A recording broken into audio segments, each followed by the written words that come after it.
strength does not come from physical capacity, it comes from an indomitable will. ताकत, शक्ति भौतिक क्षमता से नहीं आती है, यह आती है नहीं बदलने वाले इच्छा से, नहीं बदलने वाले मर्जी से, विल पावर से। ग्रामर कॉन्सेप्ट में आगे देखेंगे। आज एक वर्ड है, एक होता है कॉस्ट और एक होता है प्राइस। कॉस्ट का मतलब होता है क्रय मूल्य और प्राइस का मतलब होता है विक्रय मूल्य। मैथमेटिक्स में लिखा हुआ रहता है सीपी, कॉस्ट प्राइस। कॉस्ट के साथ प्राइस का यूज नहीं किया जाता, ये मैथमेटिक्स का मामला है। I am talking about grammar. Grammar में कॉस्ट का मतलब होता है क्रय मूल्य और प्राइस का मतलब होता है विक्रय मूल्य। एग्जाम्पल के लिए हम लोग इस तरह से कहते हैं, what is the cost of this mobile, इस मोबाइल का क्रय मूल्य कितना है। या ऐसे कह सकते हैं, the cost of the pen is 5 rupee, pen का कॉस्ट, पेन का क्रय मूल्य कितना है, 5 रुपया है। इस तरह से कह सकते हैं। विक्रय मूल्य के लिए कहेंगे प्राइस इज फिक्स्ड, विक्रय मूल्य फिक्स्ड है। प्राइस का मतलब होता है विक्रय मूल्य और कॉस्ट का मतलब होता है क्रय मूल्य। कॉस्ट प्राइस नहीं कहेंगे, कॉस्ट का मतलब ही होता है क्रय मूल्य और प्राइस का मतलब होता है विक्रय मूल्य। कॉस्ट प्राइस जो अगर लिखा रहता है अगर मैथमेटिक्स में तो मैथ का मामला है, या कहीं भी लिखा रहता है उनका मामला है। अकॉर्डिंग टू ग्रामर कॉस्ट का मतलब होता है क्रय मूल्य और प्राइस का मतलब होता है विक्रय मूल्य। सबको राइटिंग में लीजिए। लिखेंगे कॉस्ट, कॉस्ट इसका मतलब होता है क्रय मूल्य।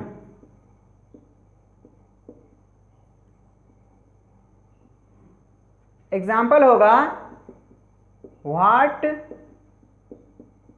इज द कॉस्ट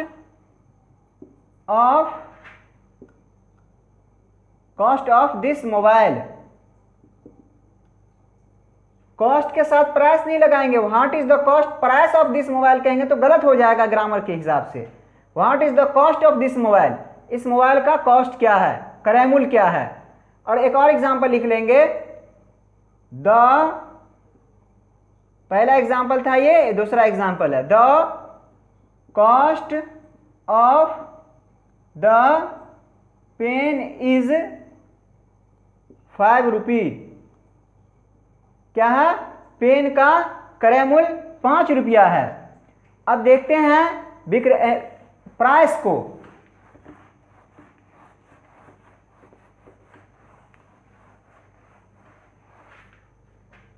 प्राइस का मतलब होता है PRICE, प्राइस। इसका मतलब होता है विक्रय मूल्य, विक्रय मूल्य।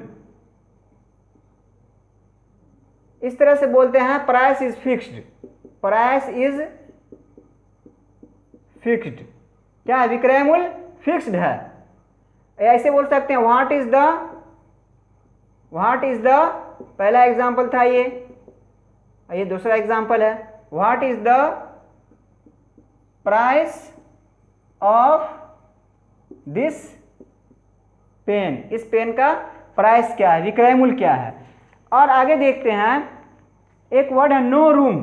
नो रूम का मतलब होता है जगह खाली नहीं है, सीट खाली नहीं है, जगह नहीं है। इस तरह से बोलेंगे, there is no room for you in this compartment. इस कंपार्टमेंट तुम्हारे लिए जगह, इस कंपार्टमेंट में तुम्हारे लिए जगह खाली नहीं है। ऐसे कहेंगे कि तुम्हारे लिए मेरे दिल में जगह नहीं है, there is no room for you in my heart. No room का मतलब होता है जगह खाली नहीं है, प्लेस नहीं लगाइएगा। SSC में एक क्वेश्चन पूछा हुआ है, there is no room for you, उसमें क्वेश्चन था there is no place for you in this compartment. तो प्लेस को काट करके रूम किया जाएगा। इस सबको राइटिंग में लीजिए। आगे हो जाएगा, एक वर्ड है नो रूम। नो रूम, इसका earth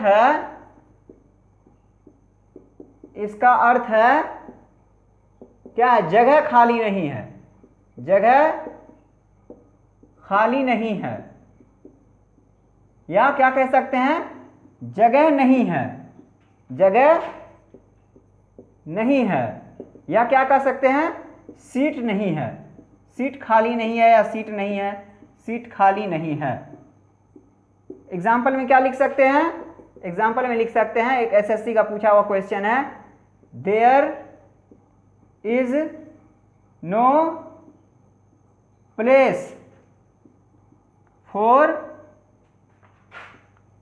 you in this compartment.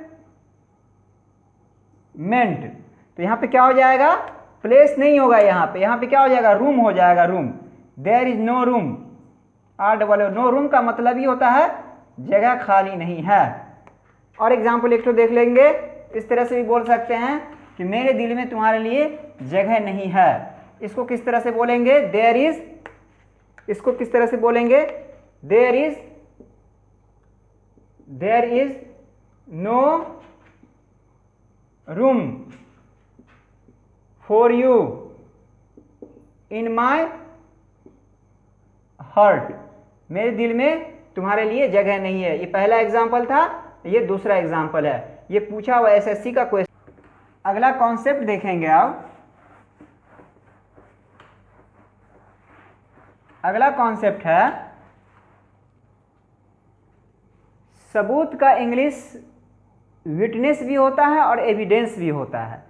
जब कहीं पे कोई क्राइम होता है तो क्राइम का गवाह अगर कोई इंसान होता है तो उसको विटनेस कहा जाता है, और उसी क्राइम का गवाह अगर कोई वस्तु होता है, कहीं पे कोई क्राइम हो रहा है, क्राइम करते मान लीजिए वहाँ पे मोबाइल छोड़ दिया तो मोबाइल एक, फिर भाग गया क्राइम करके, तो मोबाइल एक सबूत हो गया। तो वहाँ पे जब कोई वस्तु अगर सबूत होता है क्राइम का तो उसको एविडेंस कहा जाता है। और जब कोई किसी को क्राइम करते हुए देख लेता है और वो इंसान क्राइम का गवाह होता है तो उसको विटनेस कहते हैं। Rahman is a witness of this case, Rahman is a witness of this case. इस तरह से कहते हैं mobile is an evidence of this case, mobile इस केस का गवाह है, तो वहाँ पे कहिएगा एविडेंस। और जब कोई इंसान गवाह होगा तो वहाँ पे कहिएगा विटनेस। सबूत का दो ठो इंग्लिश याद रखना है, एक विटनेस एक एविडेंस। जब इंसान गवाह होगा तो उसको विटनेस कहते हैं, जब कोई वस्तु किसी का प्रमाण होता है, कोई सबूत होता है तो उसको एविडेंस कहा जाता है। राइटिंग में लीजिए इसको, इस तरह लिखना है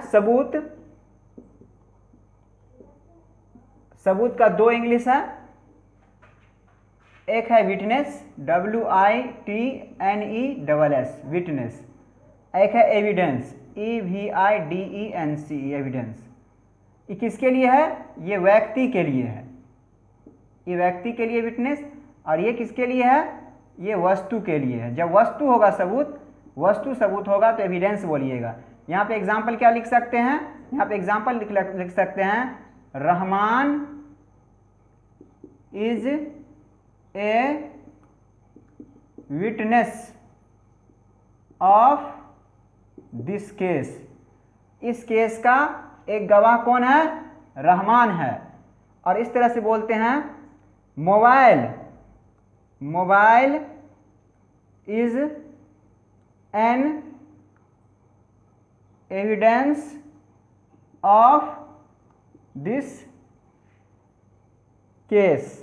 अगर कहेंगे मोबाइल है, जैसे क्राइम कर रहा है और क्राइम करने वाला भागा और मोबाइल उसका छूट गया वहाँ पे, या कोई डायरी छूट गया, या कुछ भी सबूत उसका छूट गया, कोई गाड़ी से एक्सीडेंट होता है तो नंबर प्लेट के बेस पे हम लोग पकड़ लेते हैं कि नंबर ये है। तो जब कोई वस्तु होता है गवाह किसी क्राइम का तो उसको एविडेंस कहा जाता है। जब कोई इंसान होता है गवाह किसी क्राइम का तो उसको विटनेस कहा जाता है। रहमान इज क्या लिखे हम लोग, Rahman is a witness of this case, इस केस का गवाह कौन है, रहमान है, एक गवाह रहमान है। फिर कहते हैं mobile is an evidence of this case, इस केस का सबूत क्या है, इस केस का गवाह कौन है, तो मोबाइल है। आगे हो जाएगा, यहाँ पे द भी लगा दीजिए, the mobile is an evidence of this case.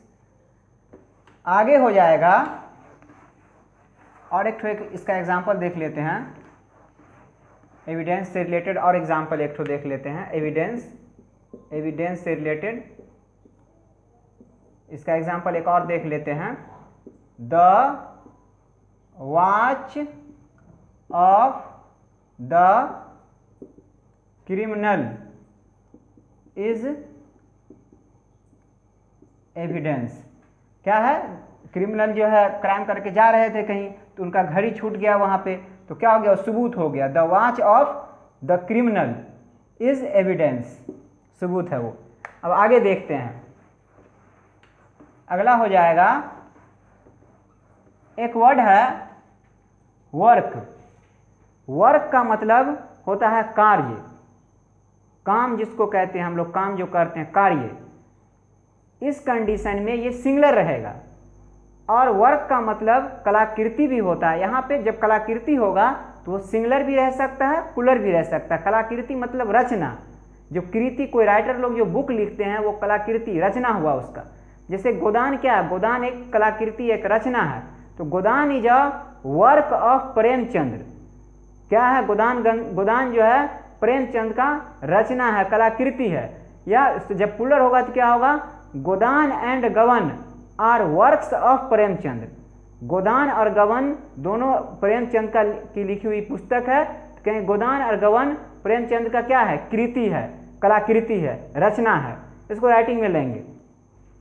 Work लिखेंगे, वर्क, WORK, वर्क। वर्क है, इसका दो कंडीशन लेंगे। एक क्या हो जाएगा, कार्य। यहाँ पे क्या होगा, ये सिंगुलर होगा, सिंगुलर होगा। और एक कंडीशन इसका हो जाएगा रचना या कलाकृति बोलते हैं, कलाकृति बोलते हैं। यहाँ पे क्या होगा, ये सिंगुलर भी हो सकता है, सिंगुलर या प्लुरल दोनों हो सकता है यहाँ पे। और यहाँ पे क्या होगा, सिर्फ सिंगुलर होगा। क्या कहते हैं, जैसे I have a lot of work, मुझे बहुत सारा काम है ना। यहाँ पे क्या कहेंगे, द, इस तरह से लिखेंगे, द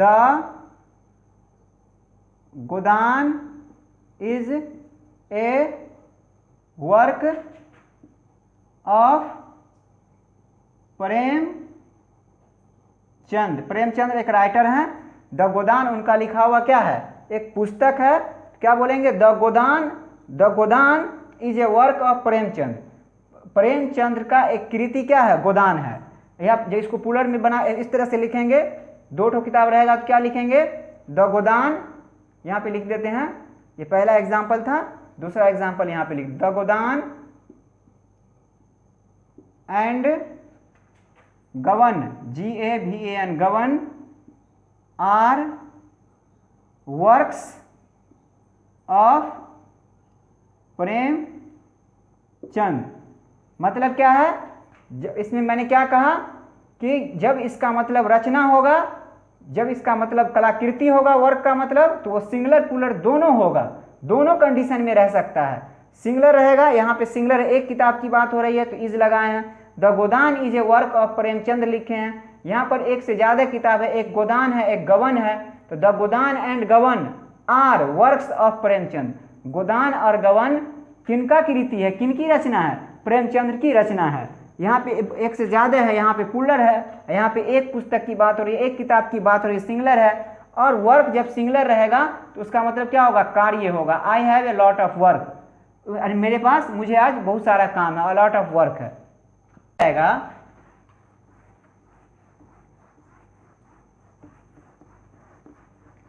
आगे देखेंगे,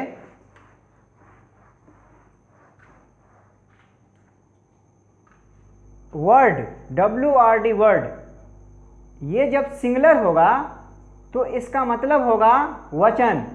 I give you a word, मैं तुम्हें वचन देता हूँ, मैं तुम्हें जवान देता हूँ। जब वचन होगा तो वो सिंगुलर होगा। इसका वर्ड का मतलब जब वचन या जवान होगा तो उसका मतलब क्या, उस कंडीशन में सिंगुलर होगा। और जब इसका मतलब होगा शब्द, वर्ड का मतलब जब शब्द होगा तो वो उस कंडीशन में सिंगुलर भी हो सकता है, प्लुरल भी हो सकता है। जब एक वर्ड रहेगा तो वो सिंगुलर होगा, जब एक से ज्यादा वर्ड रहेगा तो वो प्लुरल होगा। जैसे बोलते हैं Apple, APPLE, Apple, Apple is a word. इस तरह बोलते हैं राम इट्स अ मैंगो। तो क्या राम है एक वर्ड, एक इट्स है, एक ए है और एक मैंगो है। Ram it's a mango. I write a letter, तो आई है एक राइट है, एक क्या है ए है, फिर लेटर है, तो मोर देन वन है, मोर देन वन है, तो एक से ज़्यादा रहेगा तो प्लूरल रहेगा। सभी को राइटिंग में लीजिए। एक वर्ड क्या है, वर्ड, WORD, वर्ड। वर्ड का मतलब क्या होता है, WORD, वर्ड। वर्ड को इस तरह से करेंगे, वर्ड का मतलब क्या होता है, एक वचन होता है। वर्ड का मतलब वचन होता है। इस कंडीशन में क्या होगा, ये सिंगुलर होगा, सिंगुलर होगा। और वर्ड का मतलब जब शब्द होगा इसका मतलब यहाँ पे क्या होगा, ये सिंगुलर भी हो सकता है और प्लूरल भी हो सकता है। क्या बोलते हैं, I give U a word, मतलब मैं तुम्हें क्या देता हूं, मैं तुम्हें जबान देता हूं, मैं तुम्हें वचन देता हूं। यहां पे इसका मतलब ये हो जाएगा। और यहां पे क्या कहेंगे, it is a word, EAT, it, it is a word. It अकेले है, एक वर्ड है, इट क्या एक वर्ड है। ऐसे कहेंगे राम इट्स ए मैंगो। अब देखिए, राम एक वर्ड है, इट्स एक है, एक ए है, एक मैंगो है, तो क्या हो गया, राम एक आम खाता है। इसमें बहुत सारा वर्ड्स हो गया ना। तो क्या Ram it's a mango are words. तो मैंने क्या कहा, वर्ड का मतलब जब वर्ड सिंगुलर होगा तो उसका मतलब वचन होगा, और जब शब्द होगा उसका मतलब, वर्ड का मतलब शब्द होगा तो उसमें वहां पे सिंगुलर भी हो सकता है, प्लूरल भी हो सकता है। सिंगुलर रहेगा, जैसे ईट इज ए वर्ड, तो ईट क्या एक वर्ड है, तो यहाँ पे सिंगुलर है। राम इट्स ए मैंगो है, फिर मैंगो है, आर इसमें लगा दिया, वर्ड्स लिखे यहाँ पे। आगे हो जाएगा, अब आगे देखेंगे, आगे हो जाएगा, एक वर्ड है ब्रदर, BROTHER, ब्रदर। इसको इस तरह से पढ़ेंगे, जब अपना भाई होगा, खून का रिश्ता होगा, तो उसको ब्रदर कहा जाता है। और जब आपसी समझौता का भाई होता है तो उसको ब्रदरन कहा जाता है। ब्रदर जैसे इस तरह से बोलते हैं, Ram and Lakshman are brothers. Ram और लक्ष्मण दोनों अपना भाई है, खून का रिश्ता है, रक्त संबंधी रिलेशन होगा तो ब्रदर कहेंगे। इस तरह से कहते हैं ऑल इंडियन आर ब्रदरन, सभी भारतीय क्या है, भाई भाई है, तो वहाँ पे ब्रदरन यूज करेंगे। इस तरह से बोलते हैं Hindus and Muslims are brethren, Hindu और मुस्लिम आपस में क्या है, भाई भाई है, वहाँ पे ब्रदरन यूज किया जाता है, BROTHEREN, ब्रदरन। और इसको बोलते हैं ब्रदर। राइटिंग में लीजिए इसको भी, BRO ब्रदर, BRO इस तरह से लिखिए ब्रदर, BROTHER, ब्रदर। ये ब्रदर होता है, ब्रदर, इसको बोलते हैं रक्त संबंधी भाई, रक्त संबंधी भाई, खून का रिश्ता है ना। एक होता है ब्रदरन, BROTHEREN, ब्रदरन, इसको बोलते हैं आपसी समझौता का भाई, आपसी समझौता का भाई। इस तरह से इसको लिखेंगे, Ram and Lakshman are brothers, Ram and Lakshman are brothers, BROTHER, brothers. इसको लिखेंगे ऑल इंडियन आर ब्रदरन, या ऐसे बोल सकते हैं, पहला एग्जाम्पल था, दूसरा इस तरह से बोल सकते हैं, Hindus and Muslims are brethren, BROTHEREN, brethren हो जाएगा। आगे देखेंगे,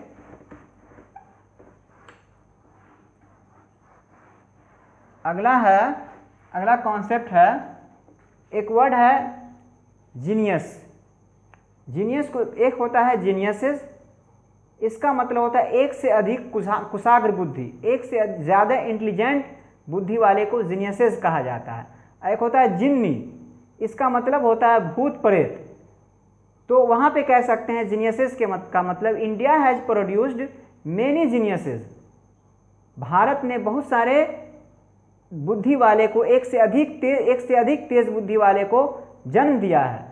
और यहाँ पे कह सकते हैं, जिन्नी में कह सकते हैं गॉड सेव्स अस फ्रॉम जिन्नी, ईश्वर हम लोगों को भूत प्रेत से बचाते हैं। सभी को राइटिंग में लीजिए। वर्ड क्या है? Genius, GENIUS, genius. यहाँ से दो ठो वर्ड पढ़ेंगे, एक जीनियस है GENIUSES, इसका मतलब क्या होता है? एक से अधिक कुशाग्र बुद्धि। एक होता है जिन्नी, GENII, जिन्नी, इसको जिन्नी पढ़ते हैं, इसका मतलब होता है भूत प्रेत, भूत या प्रेत। इसका एग्जाम्पल क्या हो जाएगा? India has produced many geniuses, GENIUSES, geniuses. इसका मतलब क्या हो जाएगा? एग्जाम्पल, इसका एग्जाम्पल हो जाएगा गॉड सेव्स अस, ईश्वर हम लोगों को सेव करता है, बचाता है, ऐसे भी यस, किस चीज़ से? फ्रॉम जिन्नी से, GENII, जिन्नी, भूत से बचाता है। यहीं से मैं इस वीडियो को रेस्ट दे रहा हूँ। जय हिंद, जय भारत।